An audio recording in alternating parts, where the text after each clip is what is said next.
Emizish nimaga kerak? Bolani qancha ko'p emizsa, sariqligi shuncha ko'p tarqaladi. Xavotirli vaziyat bo'ladi agar bola emmasa, ko'p uxlasa. Atak qancha ko'p emizilsa, qancha ko'p bola движенияda bo'lsa, bu vahmali narsa emas. Lekin badaniga qarasangiz, sariqlik mana явно выраженный.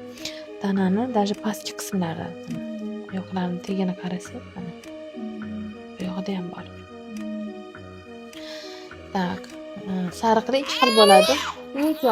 Jonim. Bo'ldi. Fiziologik, patologik. Bilasiz-ku? Bunda mana ichi.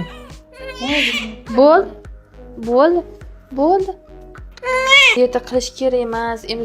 Emizadigan ayollar xohlaganinglarni yeyveradi deyshadi. Bu ham noto'g'ri. Mana butun yuziga narsa toshgandan tashqari mana ko'zlari ham yumilyapti. O'sha badanida ham bor. Bu birinchisi. Ikkinchi ahamiyat beradiganimiz, 1 oylik bo'lgandan keyin обязательно oftalmolog ko'riga. Ungacha dorilar qilib turasiz. Ko'z kanalini yopiqligiga tekshirtiramiz. Fiziologik sariqlikda eng birinchi davo bu fotolampa. Srazu dorilar berish emas, oldin fotolampa bilan qilish kerak. Bolani holatini ko'rish kerak. Xavotirga tushamiz agar axlatining rangi o'zgarsa, ya'ni och bo'lib ketsa, siydigining rangi to'qarib ketsa. Mana bu xavotirli. Bola ko'p uxlashi, emmasligi bu bizga krasniy flag deymiz-ku, shunaqa narsa.